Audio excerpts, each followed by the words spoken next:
दोस्तों ये कहानी ऐसे दो आदमियों की है जिन्हें बहुत साल पहले फ्रीज कर दिया गया था, लेकिन एक दिन जब उन्हें बाहर निकाला गया तब उन्हें पता चलता है कि दुनिया से मर्दों का नामो निशान मिट चुका है। हर जगह सिर्फ औरतें हैं और इन औरतों के बीच सिर्फ ये दो मर्द ही बचे हुए हैं। तो कहानी शुरू होती है साल 1991 से। यहाँ पर हम एक प्रेस कॉन्फ्रेंस को देखते हैं जो कि हो रही थी इस सदी के पहले ह्यूमन हाइबरनेशन के बारे में, और इसमें वॉलंटियर कर रहे थे दो आदमी जिनके नाम थे मैक्स और जॉन। वहीं पर हम प्रोफेसर अजगर जोराट को देखते हैं जिसने इस मशीन को बनाया था। फिर प्रोफेसर हमें बताता है कि हमारा ये एक्सपेरिमेंट सफल हुआ है। हमने इस चिंपैंजी को 6 महीने के लिए उस चैम्बर में डाल रखा था और इस चिंपैंजी की उम्र बिल्कुल नहीं बढ़ी, ऊपर से वो बिल्कुल स्वस्थ है। इसलिए प्रोफेसर अब अपने अगले एक्सपेरिमेंट के लिए इंसानों का इस्तेमाल करना चाहता है, जिसके लिए ये दोनों आदमी इस मशीन में जाना चाहते हैं। प्रोफेसर कहता है कि इस बार वो इन दोनों को 3 साल के लिए इस मशीन में डालना चाहता है, लेकिन ये काम बहुत ज्यादा रिस्की था क्योंकि इंसान का शरीर चिंपैंजी के शरीर से बहुत अलग होता है, इसलिए इस काम में कुछ मुश्किलें हो सकती हैं। लेकिन इस सब के बाद भी मैक्स और जॉन इस मशीन में जाने के लिए तैयार थे। आगे उस मशीन को चालू किया जाता है और मैक्स और जॉन को उस मशीन के अंदर डाला जाता है। अब धीरे धीरे वक्त बीतता है और देखते ही देखते 50 साल बीत जाते हैं। आगे उस मशीन को खोला जाता है और मैक्स और जॉन को बाहर निकाला जाता है। उनके बाहर आते ही हम देखते हैं कि इन दोनों की उम्र थोड़ी भी नहीं बढ़ी। जिस उम्र में इन दोनों को उस मशीन में डाला गया था अभी भी इनकी उम्र वो ही है। अब इनको भूख लगी थी तो 3 लड़कियां इनके लिए खाना लेकर आती हैं। अब इतने सालों से इन दोनों ने कुछ नहीं खाया था तो ये लोग खाने का स्वाद भी भूल चुके थे।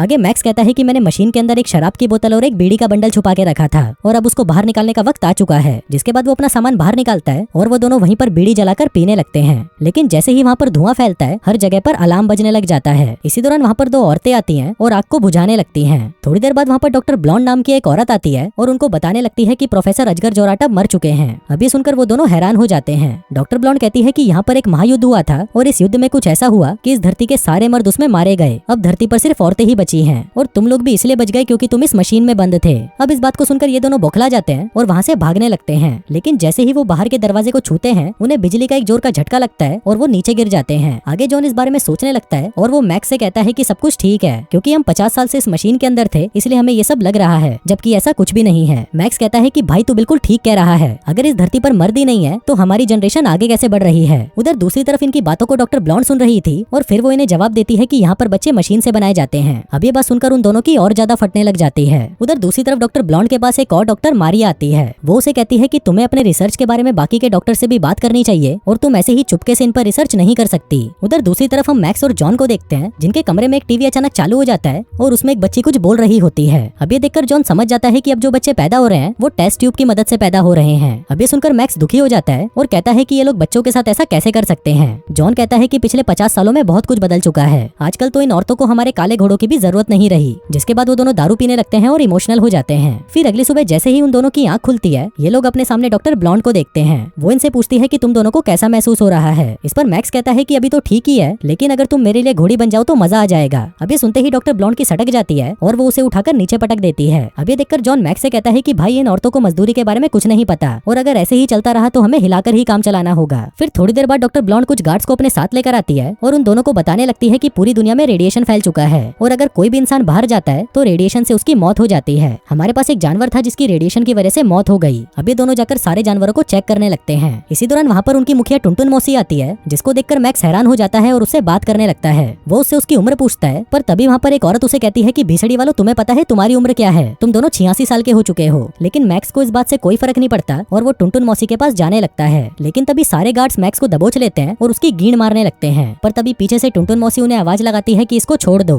आगे मैक्स उसे कहता है कि तुम लोग हमसे झूठ क्यों बोल रहे हो, यहाँ पर क्या हुआ था और सारे मर्द कहाँ चले गए। तभी टुनटुन मौसी उन्हें सारी बातें बताती है और कहती है कि ये गलती उस प्रोफेसर अजगर जोराट की थी। उसने एक ऐसी मशीन बनाई जिससे वो चाहता था कि मर्दों की उम्र ना बढ़े, लेकिन बाद में उसी मशीन ने उन सभी मर्दों की जान ले ली। अभी सुनते ही जॉन कहता है कि ऐसे कैसे हो सकता है, हम लोग तो अभी भी जिंदा है और अगर तुम चाहो तो हम दोनों तुम्हारी मदद कर सकते हैं। हम तो आप सभी की ठुकाई करके बच्चे भी पैदा कर सकते हैं। लेकिन ये सुनते ही टुनटुन मौसी गुस्सा हो जाती है। इसी दौरान उसकी नजर एक पेड़ पर पड़ती है जिस पर थोड़ी देर पहले तक तो 2 सेब लटके हुए थे, लेकिन ये चूतिए उन्हें तोड़कर खा गए। ये देखकर टुनटुन मौसी उन्हें कहती है कि तुम्हें पता है ना बाइबल में क्या हुआ था, सारी लड़ाई एक सेब की वजह से हुई थी और तुम लोग वो सारी चीजें वापस शुरू कराना चाहते हो। जिसके बाद वो उन दोनों को कुत्ते की तरह मारकर एक कमरे में बंद करवा देती है। अब मैक्स यहाँ पर रोने लग जाता है क्योंकि उसने पहली बार औरतों से मार खाई थी। पर इस पर जॉन उसे समझाने लगता है कि भाई तुम चिंता मत करो, हम लोग जल्दी ही यहाँ से निकल जाएंगे और मुझे पूरा भरोसा है कि यहाँ के बाहर भी एक दुनिया होगी। उधर दूसरी तरफ हम डॉक्टर ब्लॉन्ड को देखते हैं जो कि सोच रही थी कि घोड़ी बनकर कैसा लगता होगा। अब इसका पता लगाने के लिए वो सबसे ज्यादा उम्र वाली एक औरत के पास जाती है और उसे कहती है कि आपकी इमारत पर तो बहुत मजदूरों ने काम किया होगा, इसलिए मुझे ये बताओ कि मजदूरी करके कैसा लगता है। इस पर वो औरत उससे पूछती है कि क्या हुआ, तुमको उन दोनों में से किसी से प्यार हो गया क्या। लेकिन प्यार क्या होता है डॉक्टर ब्लॉन्ड को इसके बारे में पता ही नहीं था।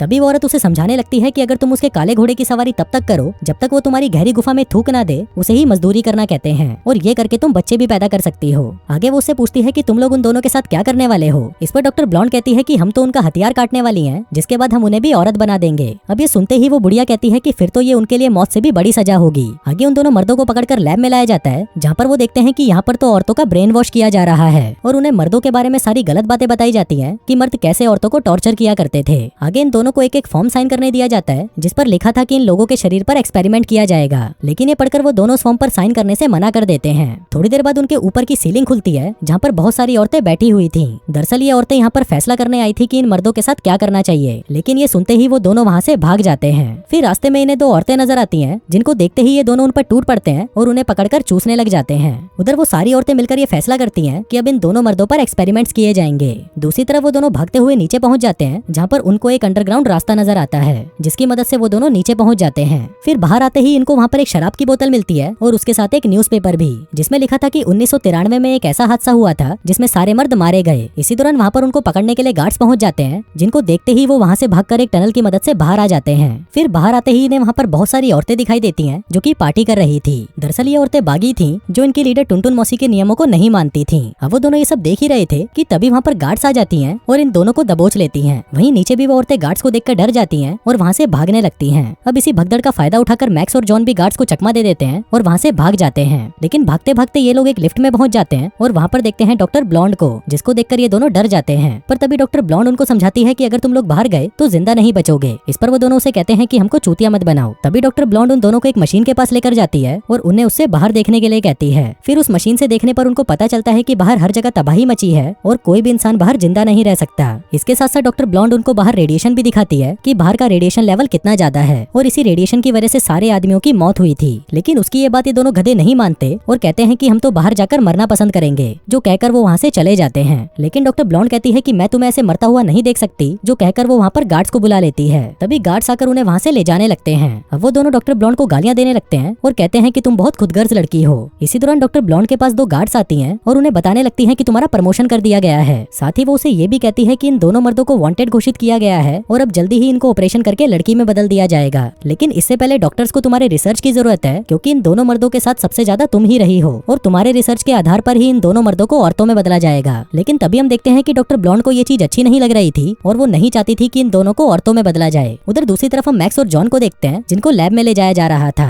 तभी वो दोनों चिल्लाने लग जाते हैं कि हम औरत बनने की बजाय मरना पसंद करेंगे। लेकिन वो औरतें किसी की नहीं सुनती और मैक्स को अंदर लेकर जाने लगती हैं। इसी दौरान मैक्स की नजर उसकी पत्नी पर पड़ती है, जो उसे कहती है कि जब तुम हाइबरनेशन में गए तब मेरे पेट में तुम्हारा बच्चा था, लेकिन तुमने ना तो मेरी परवाह करी ना अपने बच्चे की, और तब से ना मैं तुम्हें पसंद करती हूँ और ना ही किसी दूसरे मर्द को। जो कहकर वो उसका ऑपरेशन करने ही वाली थी कि तभी वहाँ पर डॉक्टर ब्लॉन्ड आ जाती है। वो उन दोनों को वहाँ से बचाकर भागने लगती है, लेकिन क्योंकि जॉन को एनेस्थीसिया का इंजेक्शन दिया गया था तो उसकी हालत बहुत ज्यादा खराब होने लगती है और उसे डरावने डरावने सपने भी आने लगते हैं। तभी ऊपर जाते ही उन्हें वहाँ पर दो गार्ड्स नजर आती हैं। डॉक्टर ब्लॉन्ड उन्हें कहती है कि अपने कपड़े उतारो और इन दोनों आदमियों को दे दो। आगे मैक्स और जॉन उन कपड़ों को पहन लेते हैं जो कि रेडिएशन से बचने वाले सूट थे। इसके बाद वो उन दोनों को बाहर निकालने की कोशिश करती है, लेकिन मेन गेट नहीं खुलता। डॉक्टर ब्लॉन्ड गार्ड से पूछती है कि ये खुल क्यों नहीं रहा, जिस पर वो दोनों उसे कहती हैं कि इसका पासवर्ड सिर्फ हमारे लीडर को ही पता है। अब ये देखकर मैक्स को बहुत गुस्सा आ जाता है और वो टुनटुन मौसी को गालियां देने लगता है। कहता है कि भीसड़ी वाली टुनटुन गींड मरा। और तभी हम देखते हैं कि वो दरवाजा खुल जाता है, जिसका मतलब था कि दरवाजे का पासवर्ड गाली था। आगे डॉक्टर ब्लॉन्ड उन दोनों को अकेले बाहर नहीं भेजना चाहती थी, इसलिए वो डिसाइड करती है कि वो भी उन दोनों के साथ जाएगी। जिसके बाद वो भी रेडिएशन सूट पहनती है और वो सभी ऊपर चले जाते हैं।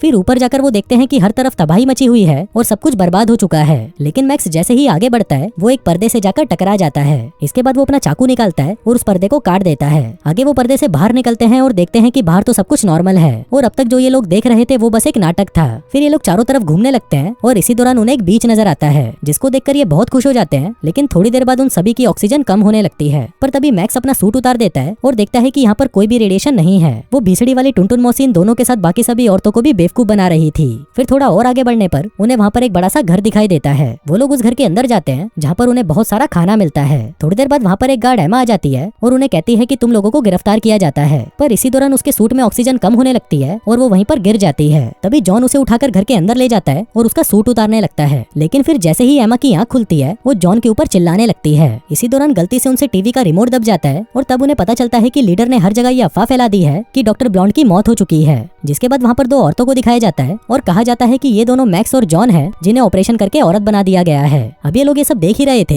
कि तभी उन्हें एहसास होता है कि बाहर से कोई आ रहा है और ये लोग जल्दी से जाकर छुप जाते हैं। इसी दौरान वहाँ पर लीडर टुनटुन मौसी आ जाती है और तब जाकर इन्हें पता चलता है कि ये घर टुनटुन मौसी का है। लेकिन तभी टुनटुन मौसी अपने घर की हालत को देखकर समझ जाती है कि यहाँ पर कोई और भी है। फिर जैसे ही वो अलमारी को खोलती है तभी मैक्स और जॉन उसे दबोच लेते हैं और तभी उन्हें पता चलता है कि टुनटुन मौसी कोई औरत नहीं बल्कि मर्द है। अब ये देखकर वो दोनों हैरान हो जाते हैं और उसे कहते हैं कि बीसड़ी के तू चाहता क्या है और क्यों कर रहा है ये सब। तब वो आदमी अपनी सारी सच्चाई बताता है कि 20 साल पहले मैं इस धरती पर इकलौता मर्द बचा था, लेकिन ये भीसड़ी वाले मुझे भी लड़की बनाना चाहते थे, इसलिए मैं खुद ही मेकअप करके और संतरे लगाकर औरत बन गया, जिसके बाद मैं उनके साथ ही रहने लगा और एक वक्त बाद मुझे यहाँ का लीडर बना दिया गया। मैक्स और जॉन उसे कहते हैं कि तुमने उन औरतों को बताया क्यों नहीं कि बाहर रेडिएशन जैसा कुछ नहीं है, जिस पर लीडर कहता है कि पहले तो यहाँ पर बहुत रेडिएशन था, लेकिन धीरे धीरे रेडिएशन खत्म होने लगा। इसके बाद मेरी ही हिम्मत नहीं हुई कि मैं इनको सब कुछ सच बता पाऊँ, क्योंकि ये औरतें बहुत खतरनाक हैं। आगे मैक्स और डॉक्टर ब्लॉन्ड वहाँ पर मजदूरी करने लग जाते हैं और वहीं जॉन और एमा भी उनको देखकर शुरू हो जाते हैं। फिर अगले दिन वो दोनों उस लैब में पहुंच जाते हैं जहाँ पर बच्चों को बनाया जाता है, जिसके बाद वो उनके फॉर्मूले में अपनी प्यार की निशानी डाल देते हैं ताकि अगली बार जब इन बच्चों को बनाया जाए तो उनमें मर्द भी पैदा हो।